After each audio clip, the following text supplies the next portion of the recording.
This response to literature video is on the book Hidden Figures by Margot Lee Shetterly.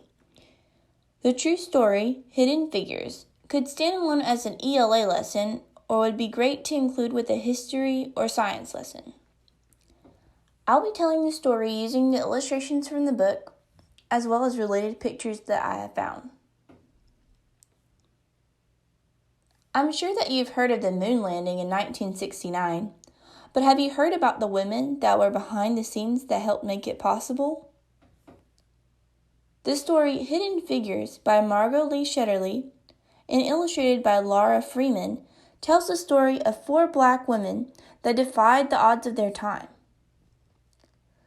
During World War II, American scientists and engineers were fast at work, making airplanes that were faster, higher, and safer. This would help the United States win the war. Dorothy Vaughan, Katherine Johnson, Mary Jackson, and Christine Darden were really good at math, and they wanted to use their math skills to help serve their country. In 1943, Dorothy wanted to work for the National Advisory Committee, now known as NASA, which was the agency that designed airplanes.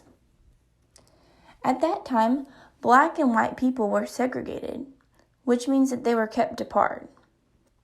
They could not work together, go to the same schools, eat at the same restaurants, or even sit near each other in movie theaters. Can you imagine what it must have been like for African Americans at that time? Because of this, many people thought it would be impossible for the women to get a job working for the National Advisory Committee. But they did not think it was impossible. They applied and applied until they were finally offered positions as computers, which was what they called mathematicians. At work, the Black and white people were kept apart, and the Black computers had to work in a different building that was not as well kept. It was not the best situation for the women, but they kept working hard, and America won the war in 1945. Mary Jackson really wanted to be an engineer, but officials said it was impossible for her. They only wanted white men who took special high-level math classes. Mary Jackson did not give up, and eventually became the first African-American female engineer at Langley Laboratory. Katherine Johnson was placed on the job in 1953. Her job was used to figure out ways to prevent future plane crashes. She learned how to analyze turbulence, or dangerous gusts of air. No one knows how many lives that Katherine may have helped save.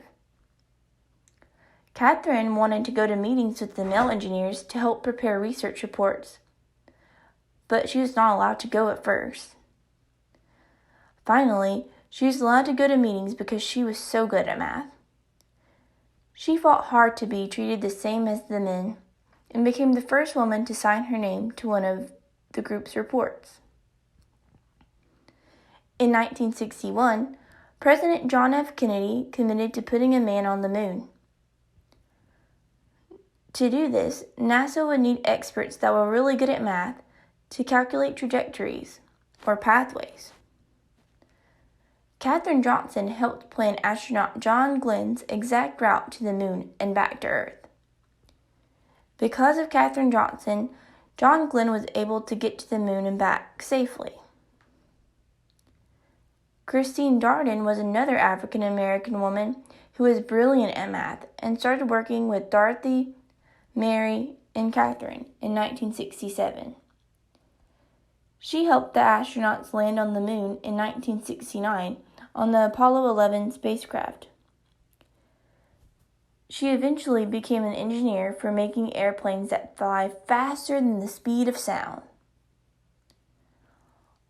All of the women continued to work for NASA to work on sending humans to other planets and developing really fast planes.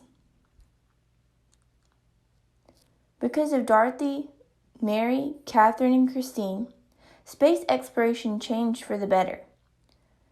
They showed that with hard work, perseverance, and determination, anything is possible.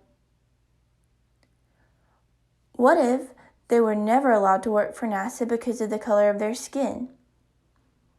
We might have never seen the moon landing, and planes and exploration may not be as what we know it today.